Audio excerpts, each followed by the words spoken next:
Interviewers sometimes push the limits with their questions, leading celebrities to either lose their cool or shut them down. Like when actress Scarlett Johansson would similarly fire back at a disrespectful interviewer who thought it would be a good idea to ask her if she wore underwear while filming The Avengers. Now, were you able to wear undergarments? You're like the fifth person that's asking well, no, that because What is going on?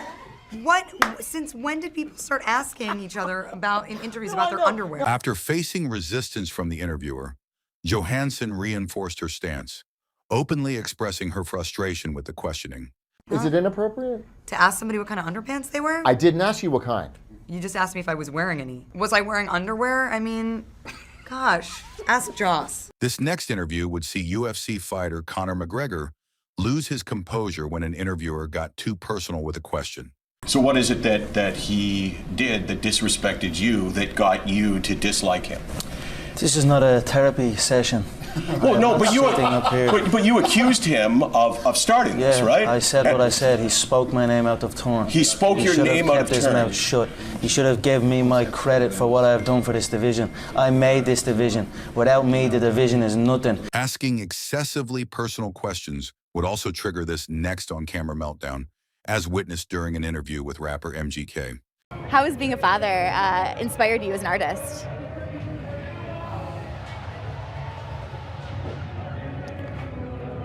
I'd say I did a lot of. Dude, I've done this so many times. Dude, can we just? I don't want to do an interview, man. Can we just do, like, I don't. MGK. Like, I want to let my music speak for me. I don't have to say. I've been saying for years, dude. Like, man, y'all don't listen. Like, listen to my songs. MGK. On the other hand, Hollywood star Tom Cruise would unleash his fury on an interviewer who pranked him during a red carpet interview. Yes. Now, why would you do that? Why would you do that? Come here. Why would you do that? What's so funny about that?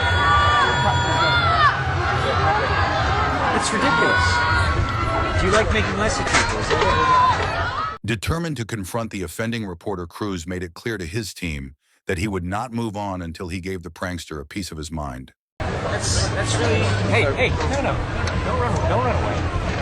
Don't run away. No, let me have one. I don't care. That's incredibly rude. I'm here giving you an interview and answering your questions, and you do something really nasty. You're a jerk. Meanwhile, this 1999 interview would see boxing legend Mike Tyson flip out when a reporter questioned his chances of winning an upcoming fight. Mike, Francois Botha, 6-1 underdog. Are there any concerns on your part? I don't know anything about that. I don't know nothing about numbers. I just know what I can do. How about kill this mother? Okay. How about the 19 months off? What about it? What about it? Does it pose any problem to you? We'll see. I doubt it seriously. This interview took place just as Tyson was making his comeback to boxing after being suspended for biting Evander Holyfield during a match with his responses embodying the rage that defined his career. You take into the ring a lot of rage. For example, rage against Evander Holyfield worked against you. Well, it. It's a fight, so whatever happens, happens. Mike, why do you have to talk like that? Well, I'm talking to you the way I want to talk to you. You have a problem, turn off your station. You know what? I think we'll end the discussion right now. Then we could. You got it. Have a nice fight, Mike. Off. Interviewer Joy Bear landed rock star Gene Simmons in hot water when she asked him in front of his wife Shannon how many women he had slept with. Gene responded by joking about his numerous romantic escapades, prompting Shannon to storm off. How's your back, Gene? my back is good. My schmeckle, not so much. That's very nice of you to joke about. It's a joke. Where are you going? What are you doing? Rude. She's so done rude. With you. It's so rude for you to joke about it. I was just joking because she's a comedian. Here, big jacket on. It suits you. Thanks for the question. I'm sorry. You're blaming it on me? Don't put this on me. This is all yours. You did the entire setup. Please come back here. You know what? No, you joke about it, and it's not funny. Well, I'm trying to make you feel a little more comfortable. So it's possible that she's done with you, Jane. How do you feel about it? Well, I hope not. You hope not. Please come back. Shannon, you want to come back? I don't really. She doesn't. She's mad. She's mad. I'm tired. Good setup, Joyce. Don't blame me for this. So I thought it was you were kidding, and I see that you are not. No. So it's not a pretty... Shannon, come back. She's mad because you made a joke about it. I was trying to lighten the mood, and She was not having it. Yeah. This next clip is even more cringeworthy. As a local news anchor mistakenly confuses Samuel L. Jackson with another black actor. Super Bowl commercial. Did you get a lot of reaction to that Super Bowl commercial? What Super Bowl commercial? Oh, you know what? I've admit my mistake. You know what? See, you're as crazy as the people on Twitter. Right. I'm not Lawrence Fishburne. That's my fault. I know that. That was my fault. My mistake. You know what? We don't all look alike. Father, you're we may exactly be right. all black and famous. You but are we all don't look guilty. alike. I am guilty. Next question. Meanwhile, actor Matt Damon kept his cool when an ambushed journalist insulted him at an education reform rally, suggesting that his strong work ethic is solely due to the lack of job security in his career. In acting, there isn't job security, right? There's an incentive to work hard and be a better actor because you want to have a job. So why isn't it like that for teachers? Do you think job insecurity is what makes me work hard? Well, you have an incentive to work harder, but if there's I job wanna be an security, actor. It's not an incentive. Given that Damon's mother is herself a teacher, he even skillfully transformed the loaded question into a powerful message of support for educators. That's the thing. See, you take this MBA style thinking, right? It's the problem with ed policy right now. There's this intrinsically paternalistic view of problems that are much more complex than that. A teacher wants to teach. I mean, why else would you take a shitty salary and really long hours and do that job? Yet the most satisfying burn in this interview occurs when the cameraman interjects with a fabricated statistic, only for Damon to absolutely destroy him.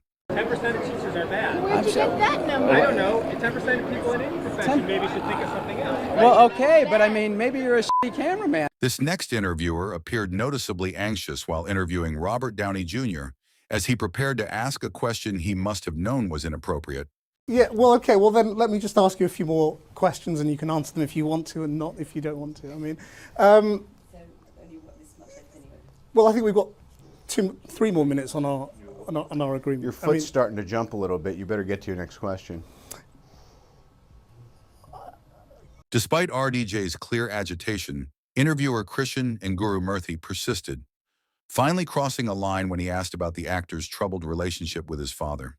The reason I'm asking about the past is that you've talked in other interviews again about your relationship with your father and the role of all of that in the dark periods you entered and taking drugs and drinking and all of that.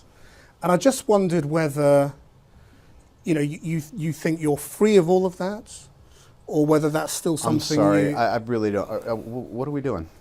Downey was clearly caught off guard by the deeply personal line of questioning, eventually deciding he had enough and abruptly ending the interview. You seem okay. It's just getting a little dinosaur in your... No, look, I don't want to do that. Thank you. Krishan has displayed a pattern of provoking intense reactions from his interviewees.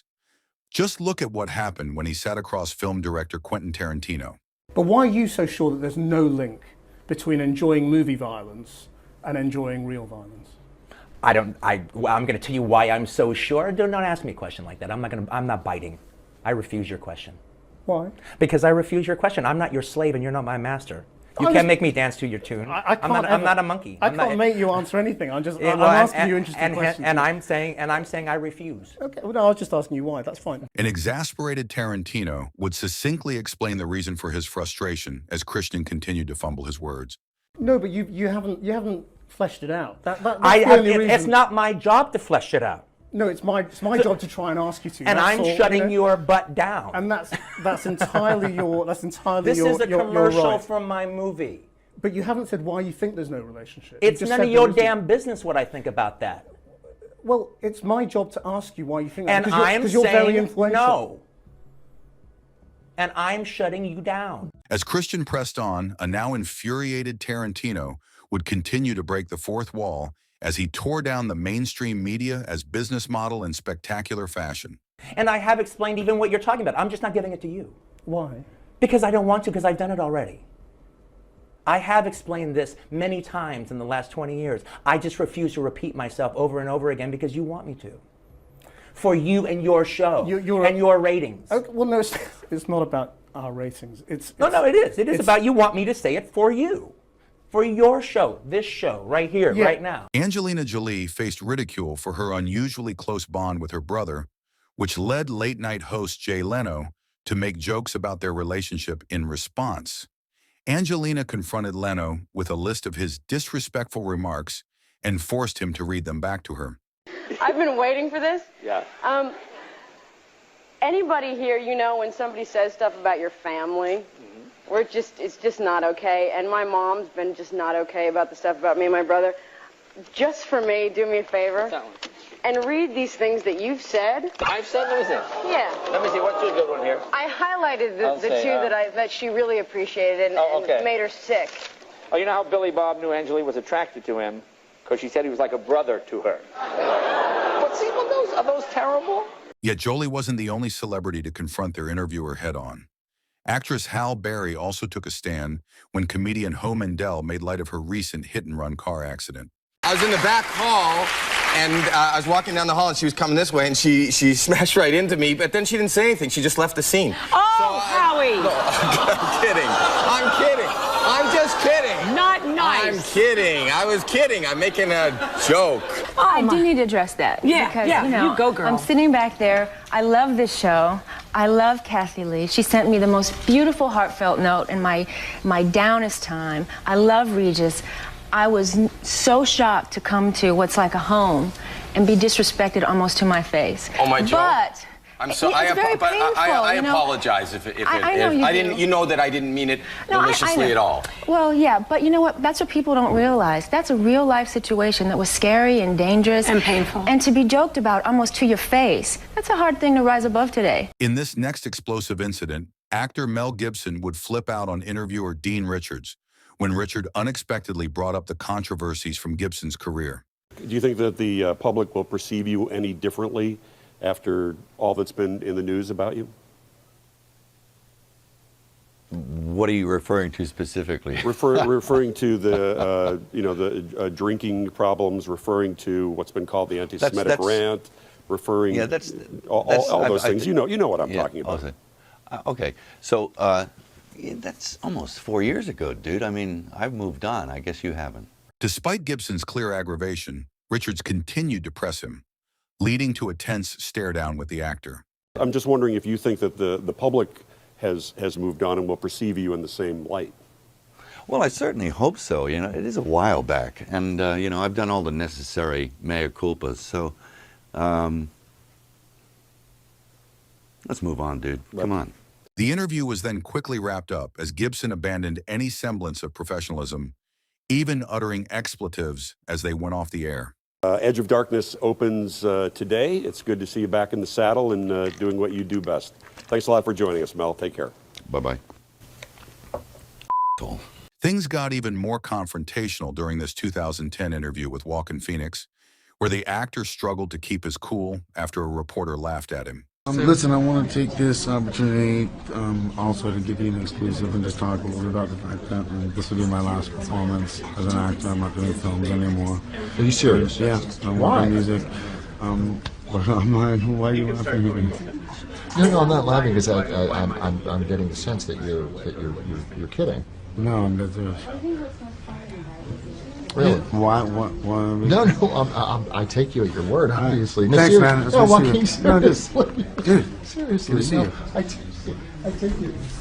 This next interview immediately got off to a rough start when sports commentator Bob Costas opened his conversation with WWE founder Vince McMahon by highlighting the failures of the XFL, a then new football league created by McMahon that ultimately went bust within a year of its debut. Here now, Vince McMahon. Thanks for coming, Vince.